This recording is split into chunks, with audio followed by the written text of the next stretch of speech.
In today's video, we're going to be reacting to the latest strange and more bizarre clips that I could find on TikTok.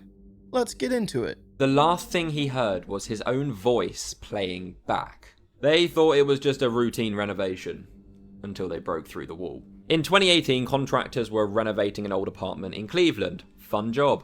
This apartment block hadn't had anybody living in it for a while. Well, it kind of was. They were breaking down some of the walls, basically doing a full big renovation until they went inside one of the brick walls, where the contractors found a human skeleton inside of the walls. But trust me, it gets 100 times worse. Forensic, police, FBI, they're all turning up thinking, whoa, what went on here? Like, this is probably hundreds of years old, this skeleton. But it hadn't. The skeleton had only been there 5 years, so what the hell happened?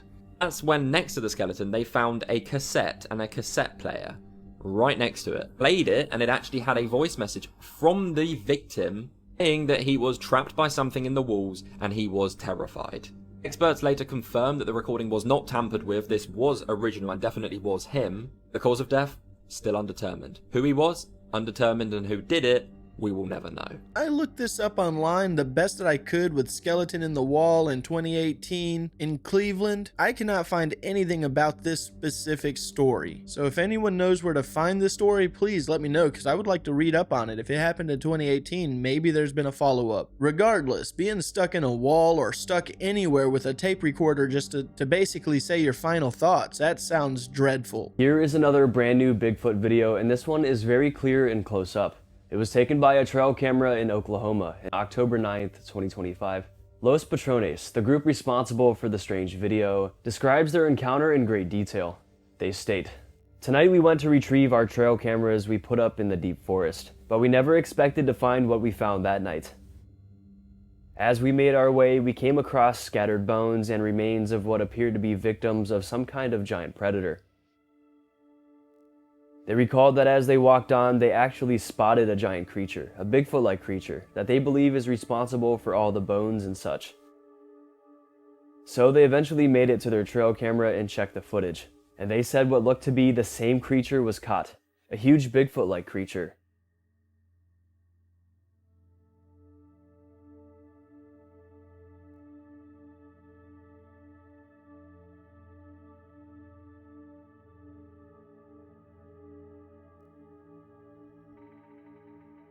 The trail camera was originally triggered by what looks to be a deer or some other animal in the foreground. Then shortly after, it captured the upright, bipedal, Sasquatch-like creature. They slowed the footage down to give us the best look at it. It has a strong, powerful build, with defined muscles we can even see in the dark video. And its face appears monkey-like, a usual trait associated with these beings. It slowly walks, hunched down, remaining behind the trees until the footage cuts off.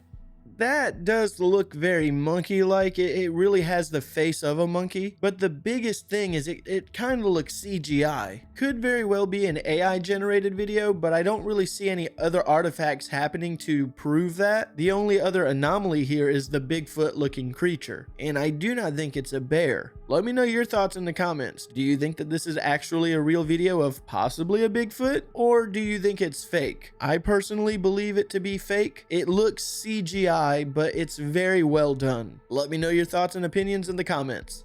I've got another huge 3-Eye Atlas update. That giant comet or object that's headed towards Earth? Here's a new image that we're being told is the 3-Eyed Atlas. This image is all over the internet, and originally it was attributed to NASA. Then we were told an amateur astronomer picked this up. Now, we're not really sure where this image came from. But that's just part of the 3-Eye Atlas update. Harvard scientist Avi Loeb said the 3-Eye Atlas situation could be a black swan event. What's a black swan event? Let me tell you. A black swan event is an extremely rare, unpredictable event that has severe and widespread impact.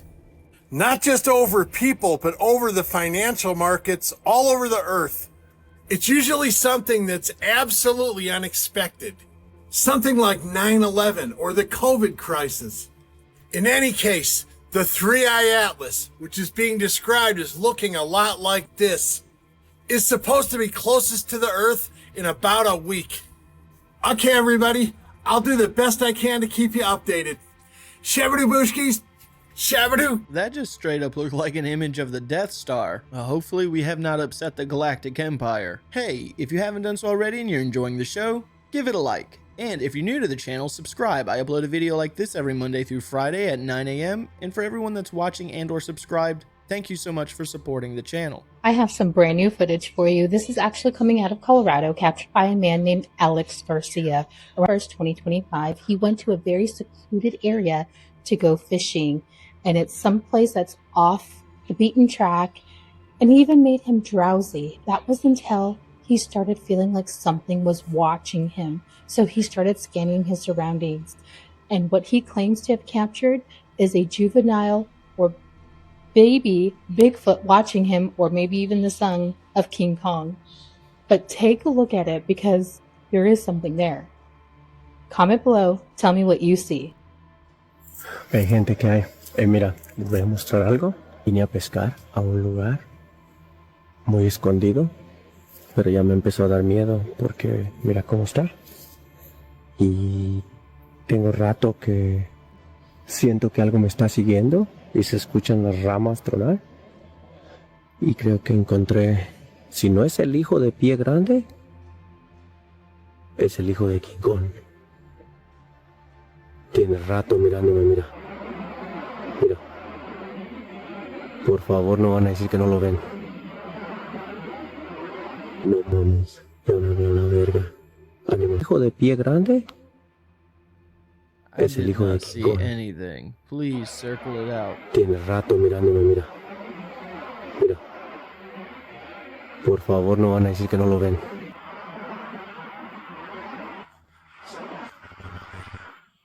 I personally did not see any Bigfoot in that. That just looked like a lot of pine straw to me. Let me know if you see anything that I missed. Up to 100 million red crabs are taking over an Australian island right now. Oh, but the comments from Africans on these videos are wild. You see, every year, millions of these red crabs swarm Christmas Island as they begin their migration from the forest to the ocean to breed. Upon reaching the shores, the male crabs dig out these little burrows for the females, where they then spend the next 2 weeks laying eggs and incubating them. But because they absolutely blanket streets and walkways, residents of this island have to close down entire roads, make sure that they keep their doors closed, and even have to keep garden rakes and leaf blowers with them to prevent crushing the crabs. So while they're trying to keep them safe, how are you guys in the comments saying, let them try this nonsense here in Nigeria? Crabs cannot have this kind of freedom in Ghana, not in Africa. By now, people are fighting over them. Hey, yeah. I'll be honest, Christmas Island red crabs are considered to be poor quality of meat, and in that region they're actually protected, but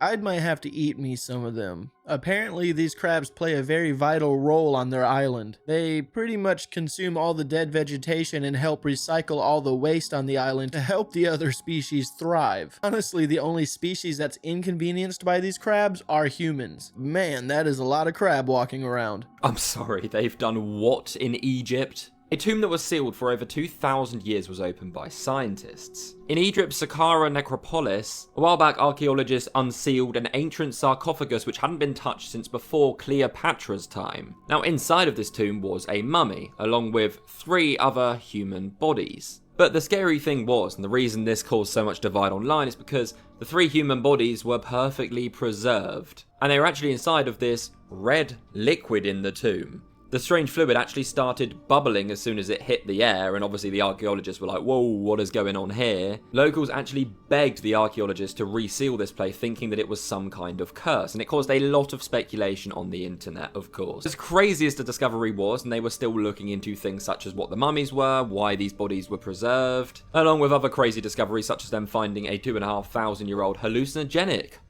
Sign me up. It did eventually turn out that the liquid in there, this red stuff, was a mix of resin and human decomposition, basically. However, Egypt's Ministry of Antiquities never released the full analysis of what actually went on here, which of course people still speculate to this day. This guy never provides the source of where he's getting his information from, so I have to look it up on Google in weird ways. In this case, I cannot find what he's talking about specifically, but there is a whole bunch of stories about bodies being preserved in resin and other mummies being preserved that way as well. It's very interesting on how they did things back in the day. Like, I see a story here of the tomb in Answans, or the City of the Dead. In 2024, archaeologists uncovered an ancient cemetery containing over 300 tombs of mummies, with one tomb holding the remains of a family. It's like, what's the story behind that? What happened to lead up to that point? I guess it's just things we'll never know.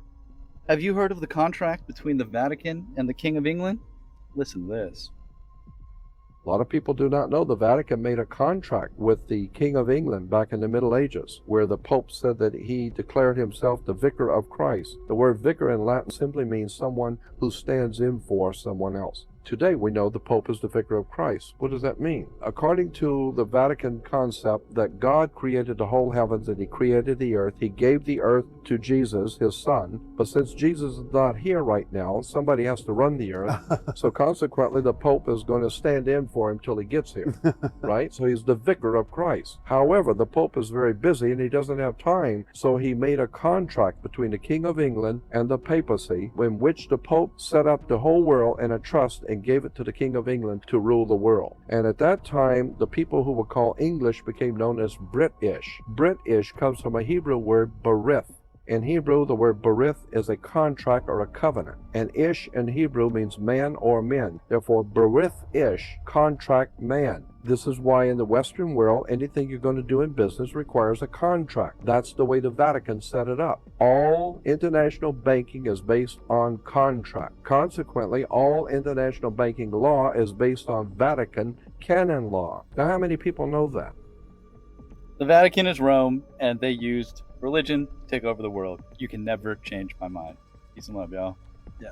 You're gonna have to let me know what you guys think about this one. I have been seeing this float around on TikTok for a little while now, where they're saying that the Vatican is Rome and they created religion to kind of control the world in a way. I mean, it's definitely an interesting theory, but if that's the case, is it really worth the commitment? You're saying all of these things about Jesus and God and all of these religious beliefs, and if you don't believe in it, you're continuously just doing this act. And that to me just sounds like that would be exhausting, to continuously live a life lying about something just so your life is a little bit better, or probably significantly better. But when you're so busy caught up in this lie, is it really worth it? And that's why I don't necessarily believe this theory, because I understand that, yeah, they're very powerful people, but when you're tied up in so much of this supposed lie, what's the point of having this kind of power? Please feel free to leave a comment to fill me in on what I'm missing on this point, or if you have your own opinions, thoughts, I'd love to read about them. This is a very interesting topic that I really like to read about. It's that time, Bigfoot season,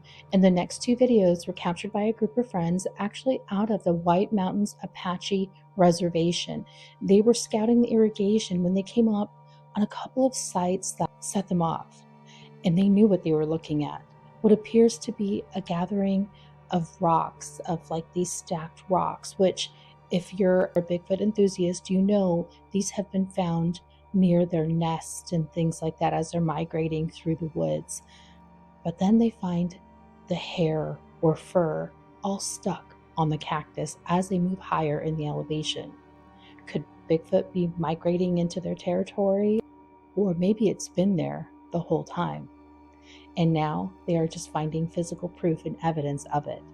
Take a look at these next two videos, comment below, tell me what you think. So there's a lot of markings here. There's this one, and there's one legit right next to it, and over here, as you can see,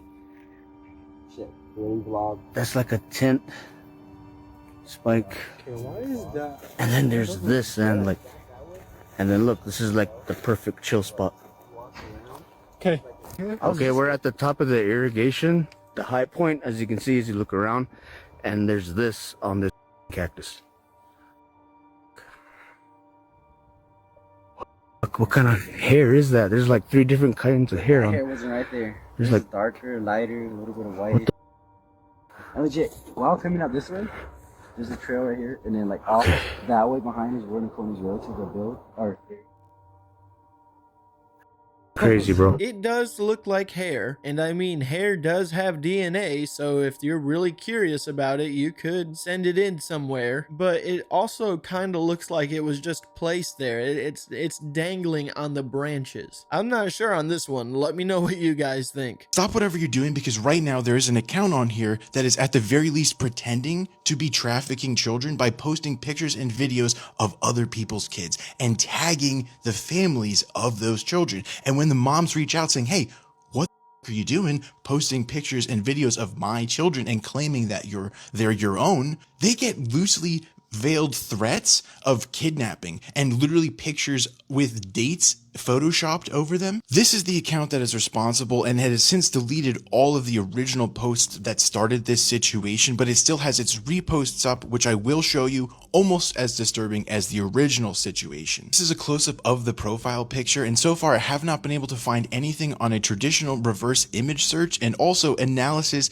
basically guarantees that this is not AI generated. And finally, we have the reposts, which is just filled with these really disturbing and sometimes weirdly suggestive AI generated videos of infants and children. More information is coming out. I'm in contact with the families who have been affected, and the authorities have been notified, including the FBI's cyber crime division, but this is all hands on deck. We need to bring down whatever the hell this is as soon as possible. There's some very sick and twisted individuals out there, and that is very upsetting for someone to take photos of your own children and then claim that they're going to be kidnapped or whatever. That's awful. Y'all seen this video where this megachurch bishop gets mad at a person tithing because they didn't tithe $2,000? That's right, this woman walks up with her grandson, hands Marvin Winans $1,200, over $1,200, and he gets mad about it. Just watch. Just participating. Now that's only $1,200. Yes. Y'all not listening to what I'm saying. If you have 1,000 plus 1,000. Okay. Well, I'm gonna work on the other 800. Well, that ain't what I asked you to do.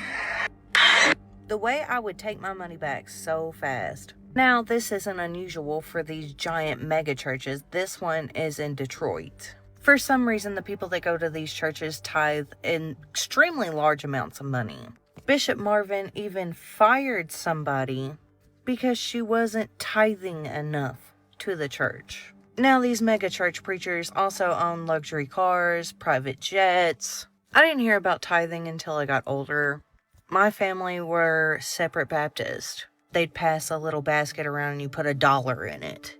Why would God want you to give all your money to your church? This just proves money's the root of all evil. That had to be some kind of skit or parody or something. There is no way. I just looked it up. It's real. Now, apparently this guy is getting a lot of heat right now because of this exact clip, and rightfully so in my opinion. That's sickening in my... It just makes me sick. I'm speechless. I'm mad now. I've never really had a problem tithing at a church before, but this one right here just hits different. Well, I'm just gonna go ahead and move to the next clip. I think my blood pressure just spiked up. With a concept that takes captive audience to a whole new level, China is testing restroom machines that make you watch ads in exchange for toilet paper. And I wish I could say that I was making this up, but this is the future that we're living in. Here is a video of it. You have to scan a QR code on the machine, then watch the ad on a website, and once the website confirms that you have watched ads, then the machine will dispense some toilet paper to you. And I thought that I was going to be living in the dystopian future of Demolition Man, where the 3 seashells were going to be the most complicated thing I had to learn, but no, I have to watch ads for toilet paper. Now, we always like to put ads in places where people can't opt out of them. Airports, unskippable ads, pause screen ads. I cannot imagine the amount of suffering that I would have to go through if I had to use the bathroom really bad and had to watch an ad for it. But the idea behind this campaign is to reduce public waste. There was an issue with both locals and tourists using an obscene amount of toilet paper and leaving none for anybody else. So they wanted to do this to ensure that only people that need the toilet paper actually get it. And if you don't want to watch an ad, if you guess I have to go right now, you can pay about 7 cents and it will instantly dispense the toilet paper, though I feel kind of sketchy about scanning my phone into something or downloading an app just to spend 7 cents. Unsurprisingly, public response has been very cynical. People aren't very impressed or very happy with this. Dignity is no longer free, said one of the users on X. And I have mixed feelings, but mostly negative. I do totally understand that you don't want people to come in the bathrooms and waste toilet paper. There's nothing more miserable than needing to go real bad and going into a bathroom and seeing like 90% of the toilet paper on the floor. But on the flip side, this is one of the most dystopian things I've seen all month. So even our public restrooms are going to have ads now. Ads are just taking over the nation. And I mean, don't get me wrong, that's how a lot of YouTubers get paid, is through the ads that play on their videos. But YouTube is generally free. You just have to watch ads. And there is a premium plan that you can pay for that bypasses the ads, or an ad blocker. That also works well. But YouTube is trying to stop the whole ad blocking thing. I have recently just got back into Netflix, just so I could catch up on Stranger Things and finish that whole season out before I get rid of Netflix. They have a plan that's like $8 a month, and at the very bottom of the plan that you read, it says, with ads. And then under that text in a small little font, it says, not as many as you may think. There is way more ads than I thought there was going to be. Basically, like a 30-minute show has like 6 ads in it. It's ridiculous. I mean, if you're going to have ads in it, at least let it be free so I don't have to pay for it and I'll just watch the ads. But I have to pay for Netflix and watch ads? Sorry, I'm going on a rant. My blood pressure's still high from that one guy. But when it comes to this, if it doesn't cost any money, you can just scan that QR code as soon as you get into the stall, watch the ad while you're using the bathroom, and by the time you're done using the bathroom, the ad's probably done. That's a little irritating. I do not think that it's a good idea for public restrooms to encourage a person to use their phone while they're in the bathroom. But like this guy said, I also do see where they're coming from by doing this, because it definitely should stop waste. Because one thing I know for certain, when I go into a public restroom, there's just toilet paper strung everywhere. If it's locked behind a box that you have to watch advertisements for half a foot of toilet paper, maybe that'll calm that situation down. And I definitely know people are not going to spend 7 cents just to get a few sheets of toilet paper. The Louvre robbers, they almost definitely had a buyer already lined up before the heist. We're talking about the most valuable museum theft in modern French history, 88 million euros in royal jewels gone in under 7 minutes. And obviously these aren't just random diamonds that you can flip in an alley. They are crown grave museum cataloged pieces that are instantly recognizable anywhere in the world.